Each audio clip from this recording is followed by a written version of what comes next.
Hello guys, welcome to Pakistani honest reaction. तो कैसे हैं आप सब? मेरा नाम है मुदस्सिर। मैं हूं Bashir. So guys, Pakistani science book versus Indian science book क्या पढ़ाया जाता है दोनों के देशों की साइंस बुक्स में, आज इस वीडियो के अंदर देखेंगे। तो काउंट करते हैं 3 2 1 एंड स्टार्ट। इंडिया के 10th क्लास के साइंस करिकुलम से इवोल्यूशन हटा दिया गया, लेकिन पाकिस्तान में इवोल्यूशन पढ़ाया जाता है। हमारे यहाँ से पीरियोडिक टेबल हटा दिया गया, लेकिन पाकिस्तान की केमिस्ट्री के पहले ही चैप्टर में पीरियोडिक टेबल पढ़ा दिया जाता है। हमारे यहाँ 10th क्लास के स्टूडेंट्स एक किताब में फिजिक्स, केमिस्ट्री, बायोलॉजी तीनों पढ़ते हैं, लेकिन पाकिस्तान में 10th क्लास में ही 3 अलग अलग किताब इंट्रोड्यूस करा दी जाती है। इसके अलावा एक और गहरी डार्क सच्चाई है कि पाकिस्तान की इस मॉडर्न साइंस के पीछे क्या चीज छुपी है। आज की इस वीडियो में हम लोग बहुत ही डिटेल में इस चीज के बारे में डिस्कस करेंगे। तो चलिए बिना किसी देरी के शुरू करते हैं। देखते हैं इंडियंस के बारे में क्या बताया गया है। इंडियन को लाजवाब। दोस्तों, इस वीडियो को स्टार्ट करने से पहले ये बताना मेरा जरूरी है कि मैं जो भी इन्फॉर्मेशन इस वीडियो में देने वाला हूँ, उन सब के सोर्सेज मैं हमेशा नीचे डिस्क्रिप्शन में दे देता हूँ। ये मुझे इसलिए बताना पड़ रहा है इस बार पहले, क्योंकि जब भी मैं ऐसी वीडियोस बनाता हूँ तो मुझे हमेशा लोग सोर्सेज मांगते हैं, जबकि मैं वीडियो में कहीं ना कहीं ये बता देता हूँ कि सोर्सेज आपको डिस्क्रिप्शन में मिल जाएंगे। आप मेरी सारी बातों को, मेरे सारे सोर्सेज को वहां से फैक्ट चेक कर सकते हैं। अपनी वीडियो में मैं हमेशा ट्राई करता हूँ कि जितना हो सके मैं ट्रांसपेरेंट रहूं और अनबायस्ड ओपिनियंस दूं। अब दोस्तों बात कर लेते हैं 10th क्लास के करिकुलम के बारे में। आप में से बहुत सारे लोगों ने मेरी ये वीडियो देखी होगी जो मैंने पाकिस्तान के साइंस बुक करिकुलम में बनाई थी। इसमें मैंने एक बहुत स्पेसिफिक चीज बताई थी कि इवोल्यूशन को नकार दिया गया था। अब मैंने इस वीडियो के स्टार्टिंग में ही बोला कि पाकिस्तान में 10 में इवोल्यूशन पढ़ा दिया जा रहा है, तो आपके दिमाग में डाउट आ सकता है कि ये दो अलग अलग बातें कैसे। ऐसा इसलिए क्योंकि पाकिस्तान का करिकुलम भी अलग अलग प्रोविंस में बटा हुआ है, अलग अलग प्रोविंसेस में अलग अलग चीजें पढ़ाई जाती है। इस वीडियो में मैंने बहुत डिटेल में इस बारे में बात की हुई है। एक और बात कि ये जो करिकुलम है टाइम के साथ अपडेटेड होते रहते हैं। कई बार ऐसा होता है कि पुरानी आउटडेटेड चीजें जो बहुत ही एक्सट्रीमिस्ट होती है वो टाइम के साथ अपडेट हो जाती है। जैसे कि नॉर्थ कोरिया साइंस बुक की वीडियो में मैंने बात की थी कि पहले इनकी जो डिक्टेटर है, इनकी फैमिली की तारीफों के पुल बांधे जाते थे किताबों में, अभी भी की जाती है, लेकिन उस करिकुलम को कम कर दिया गया है और उसको थोड़ा सा लिबरलाइज कर दिया गया है। तो आपको ये भी जानना जरूरी है कि करिकुलम टाइम के साथ चेंज होते रहते हैं। अभी जो मैं आपको वीडियो बना रहा हूँ ये अभी लेटेस्ट करिकुलम के हिसाब से, जिनको मैंने उनकी वेबसाइट पे जाके चेक किया हुआ है। अगेन वो सारे सोर्सेज आपको नीचे डिस्क्रिप्शन में मिल जाएंगे। अब दोस्तों हम लोग साइंस के बारे में बात करते हैं तो उसमें 3 सब्जेक्ट आ जाते हैं, केमिस्ट्री, बायोलॉजी और फिजिक्स। मैं खुद एमएससी फिजिक्स बैकग्राउंड से हूं और मैंने ये सारी चीजें पढ़ी है, काफी डिटेल में पढ़ी है, बहुत सारे स्टूडेंट्स को पढ़ाया भी है। तो मैं उस पर्सपेक्टिव से देखता हूं एज अ स्टूडेंट और एज अ टीचर कि इनमें क्या चीज होनी चाहिए, क्या नहीं होनी चाहिए। अब इस कंपैरिजन को भी हम लोग 2 स्टूडेंट की तरह देखेंगे।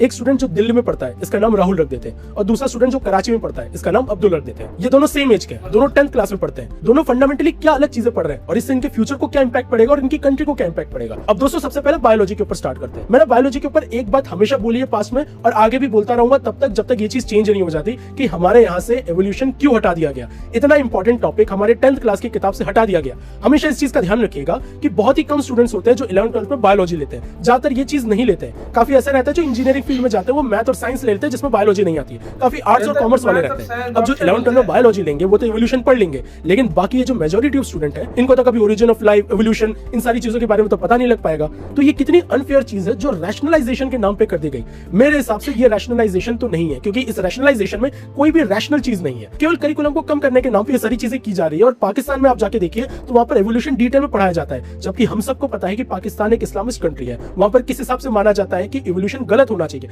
फिर भी साइंस बुक में ये चीज पढ़ा दी जा रही है। हालांकि मुझे ये बात बतानी भी जरूरी है कि अगर आप उनकी 9th क्लास की बायोलॉजी की बुक खोले तो उसमें सीधा बताया गया है कि इस पूरे यूनिवर्स को अल्लाह ने बनाया और बहुत सारी कुरान की चीजों उसको साइड किया गया है। फॉर एग्जांपल ये देखिए, Almighty Allah has conveyed a great knowledge about animals and plants through our holy book, the Quran. A few of the ayah are quoted as under. It says about the origin of life that, और फिर वो सारी चीजें coat की गई है। Science किताब में ये सारी चीजें कभी नहीं आनी चाहिए। तो यस, वो लोग एवोल्यूशन पढ़ रहे हैं 10th क्लास में, लेकिन उससे पहले उनके दिमाग में एक बात डाल दी जाती है कि ये सारी चीजें कितने ही पढ़ो, अल्लाह सबसे टॉप पे है, उनके जो गॉड है वो सबसे टॉप पे है। तो ये जो रिलीजियस आइडियोलॉजी है ये तो साइंस से पहले रख दी जा रही है। इंडिया में एवोल्यूशन नहीं पढ़ाया जा रहा है, बट एटलीस्ट ऐसी रिलीजियस आइडियोलॉजी घोली नहीं जा रही है। कोशिश की गई थी, बहुत सारी जगह ऐसी बात की गई थी कि वैमानिका शास्त्र पढ़ा दिया जाए, लेकिन वो चीज नहीं हो पाई। काफी लोगों को पता है कि वैमानिका शास्त्र के साथ दिक्कत क्या है। इनफैक्ट आईएससी ने खुद उसे ओपनली क्रिटिसाइज किया है कि इसके कोई भी जो डिजाइन है वो फंक्शनल नहीं हो सकते हैं। तो ऐसी चीजें हमारे यहाँ पे इंट्रोड्यूस नहीं होनी चाहिए। At this point of time हमारा करिकुलम काफी सेक्युलर है, लेकिन उस सेक्युलर किताब में भी कुछ आइडियोलॉजिकल इंप्रिंट दिख रहे हैं जो इवोल्यूशन जैसी चीजों से पता लगता है। एक और इंपॉर्टेंट चीज, पाकिस्तान की 10th बायोलॉजी में फार्माकोलॉजी, ड्रग एडिक्शन, ये सारी चीजें पढ़ा दी जाती है।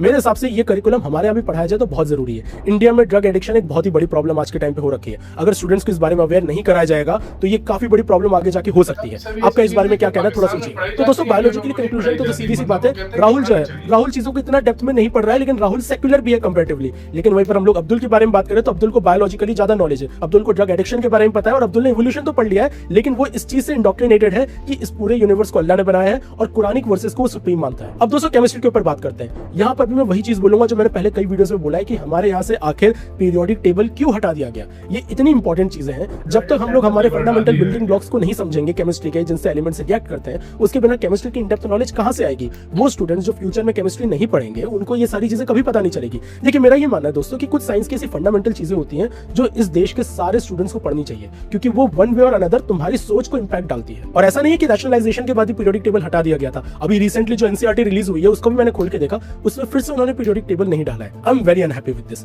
यहीं पर हम लोग पाकिस्तान की केमिस्ट्री की बुक के बारे में बात कर लेते हैं, जो by the way dedicated chemistry की बुक है। उसमें काफी डिटेल में चीजें पढ़ा दी जाती है और केमिस्ट्री तो बहुत ही स्टार्टिंग में पढ़ा दिया जाता है। आप अगर उनकी किताब देखेंगे तो atomic radius, ionization energy, electronegativity, electron affinity, ये सारी चीजों को अच्छे से पढ़ाया जा रहा है। इसके अलावा सॉल्वे प्रोसेस का सोडा ऐश, हैबर प्रोसेस पर अमोनिया, पेट्रोलियम फ्रैक्शनल डिस्टिलेशन, ये सारे जो इंडस्ट्रियल केमिकल में चीजें यूज होती है, इसको भी अच्छे से पढ़ाया जा रहा है। एक और इंपॉर्टेंट चीज कि पाकिस्तान की जो केमिस्ट्री की बुक है उसमें हिस्ट्री ऑफ केमिस्ट्री को बहुत ही अच्छे से फोकस किया गया है, जिसमें वो सारे इस्लामिक कंट्रीब्यूटर्स के बारे में डिटेल में बताया गया जिन्होंने केमिस्ट्री के फाउंडेशन रखे या फिर केमिस्ट्री में काफी काम किया गया।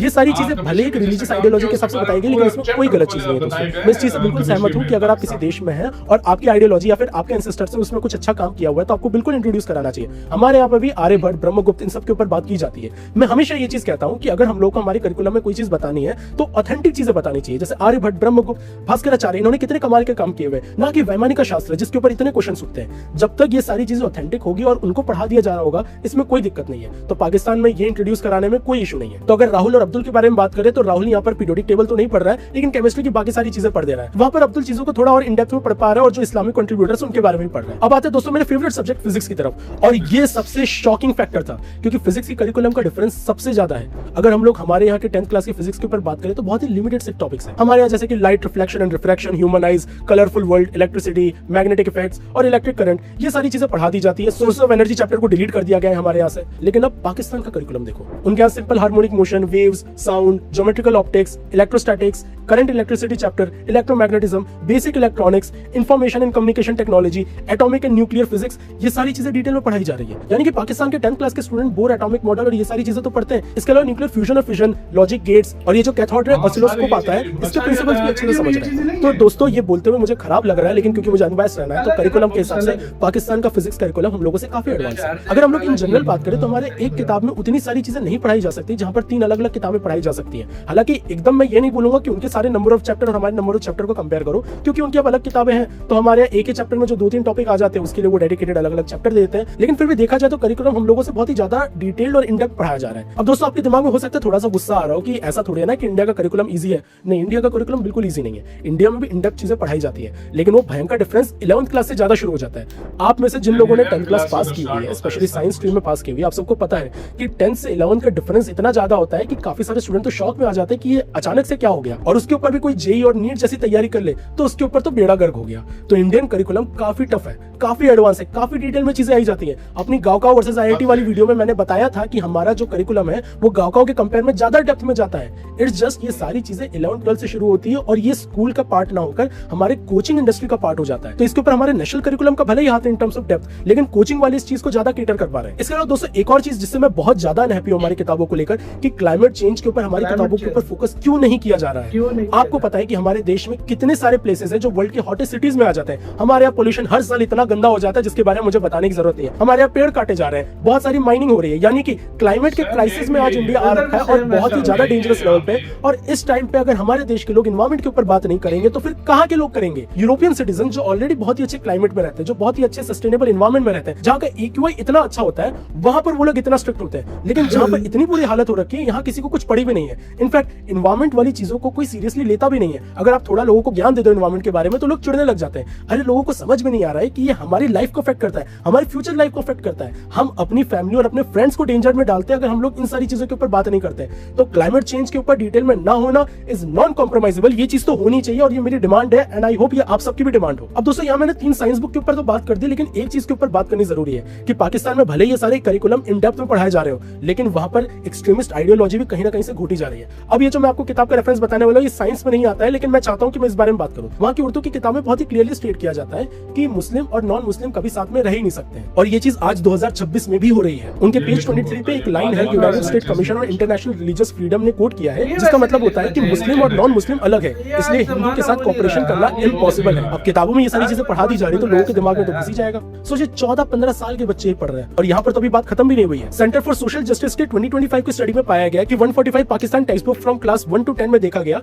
कि पाकिस्तानी स्टडीज टेक्स्ट बुक में 15% कंटेंट में हेट रेफरेंस दिया गया है, जिसमें हिंदूज को काफिर कहा गया है, क्रिश्चियन को कॉलोनियल कोलैबोरेटर पोर्ट्रे किया गया है, सिख और अहमदीज को तो हिस्ट्री से इरेज ही कर दिया गया है। और ये चीज सिर्फ उर्दू किताब के लिए नहीं है, ये सिस्टम का हिस्सा बन चुका है। पाकिस्तान की national curriculum framework explicitly mention करती है teaching of Quran and Sunnahs as की consideration for all subject including sciences. अब सोचिए कितना आयरॉनिकल हो गया है कि एक स्टूडेंट जो इवोल्यूशन पढ़ रहा है, जो ओरिजिन ऑफ स्पीसीज पढ़ रहा है, एट द सेम टाइम उसे कॉन्ट्राडिक्ट करने वाली आइडियोलॉजी भी पढ़ रहा है, जिससे उसे ऐसा लग रहा है कि ये सारी चीजें ठीक है, लेकिन फंडामेंटली क्या वो उस चीज को समझ पाएगा। अब दोस्तों इस चीज को डिटेल में समझने के लिए कि अब्दुल और राहुल दोनों कहां स्टैंड करते हैं, हम लोग इस ग्राफ का यूज करेंगे। ये ग्राफ बताता है कि चीजों की डेप्थ कितनी है और वहां पर सेक्युलरिज्म कितनी है। तो इंडिया उस रीजन में लाइक करता है जहां पर करिकुलम की डेप्थ उस लेवल पे नहीं है, लेकिन सेक्युलरिज्म है। तो सेक्युलरिज्म के मामले में हम लोग ऊपर है। पाकिस्तान एकदम अपोजिट साइड में, पाकिस्तान की डेप्थ नॉलेज थोड़ी ज्यादा है करिकुलम में, लेकिन सेक्युलरिज्म बिल्कुल भी नहीं है, जिसकी वजह से हेट्रेड से ड्रिवन रहता है, जिससे ये चीज पता लगती है कि दोनों कंट्री कितनी पोलर अपोजिट हो रखी है। इनफैक्ट दोस्तों ये इतनी बड़ी प्रॉब्लम है कि तालिबान के काफी सारे लोगों को जब पकड़ा गया और उनसे पूछा गया कि सारी आइडियोलॉजी कहां से आ रही है, तो उन्होंने बोला कि किताबों से आ रही है। तो लोग जो पढ़ते हैं उसका लॉन्ग लास्टिंग इंपैक्ट उनके दिमाग में पड़ता है। हिटलर ने भी जूश लोगों के बारे में काफी खराब चीजें पढ़ी थी, जिसकी वजह से वो एक डिल्यूजनल वर्ल्ड में चला गया था। तो जो हम पढ़ते हैं वो हमारे ब्रेन को बहुत ज्यादा इंपैक्ट डालता है। अब दोस्तों मैं मेन वर्डिक्ट दे देता हूँ। इंडिया के हिसाब से बात करें तो हमारे करिकुलम में हमें कुछ एसेंशियल चीजें ऐड करनी पड़ेंगी, चाहे वो बायोलॉजी हो, केमिस्ट्री हो या फिजिक्स हो। थोड़ी सी डेप्थ और डालनी पड़ेगी, इतना भी नहीं कि स्टूडेंट ओवरबर्डन हो जाए, लेकिन इतना कि हम लोग अच्छे लेवल पे कॉम्पीट कर पाए। और ये जो 10th और 11th का इतना बड़ा डिफरेंस आ जाता है, ये थोड़ा सा कम हो जाए, ताकि वो जो इतना बड़ा शौक जो साइंस स्टूडेंट को मिलता है वो कम हो जाए। पाकिस्तान के ऊपर बात करें तो वहां पर ये जो एक्सट्रीमिस्ट आइडियोलॉजी है उसको कम करना पड़ेगा, जो कि आई डोंट थिंक इतना पॉसिबल है, क्योंकि वो कंट्री ही पूरी फिलोसफी पर ड्राइव करती है। ये हो पाना बहुत मुश्किल है, लेकिन मेरा काम था बताना कि दोनों देश के लिए इतने ज्यादा यार वीडियो खत्म। तो ये था यार फर्क यार, ये साइंस बुकों में टीच किया जा रहा है। बाकी देखो हमारा हिंदुओं को काफिर ये चीज ये है, ये चीज मैं भी नहीं कहता हो। और ये जो आज जमाना जो है चेंज हो गया। अभी जो कह रहे हैं नॉन एक्सिस्ट मतलब एक दूसरा नहीं रह सकते, कहीं हद तक देखो बाकी लड़ाइयाँ झगड़े होते हैं, देखो ये हर जगह होते हैं, लेकिन वही बात है कि इसका ये मतलब नहीं कि रह ही नहीं सकते, इसको हम दुरुस्त कर सकते हैं। सबसे बड़ी बात ये है कि अब ये दौर बहुत आगे निकल चुका है। देखो अब पाकिस्तान में भी मैं आपको सच्ची बात बता रहा हूँ, आज से 5-7 साल पहले चले जाओ, ये चीजें बहुत थी, लेकिन अब बहुत कम हो गई। पहले पाकिस्तान में सुनाई देता था कि यहाँ पे मंदिर तोड़ दिए, ये तोड़ दिए, वाकई सुनाई देता था। आजकल आपको ये चीजें नहीं सुनाई देंगी। आजकल तो लाहौर में नाम चेंज करके पुराने नाम रख दिए गए, ये बात सच है। नाम रख दिए गए, देखो बड़ी चेंजेस आ रही है यार। तो मैं पाकिस्तान को इधर अप्रिशिएट करूंगा बहुत। हम लोग टेररिज्म जो है वो अभी कर रहे हैं, दूसरी तरफ इंडिया भी यार अच्छा चल रहा है, सारे अच्छे हैं। तो ये साइंस बुक में टीच किया जाता है। आपको कैसी लगी वीडियो बताना, अपना बहुत ज्यादा ख्याल रखना।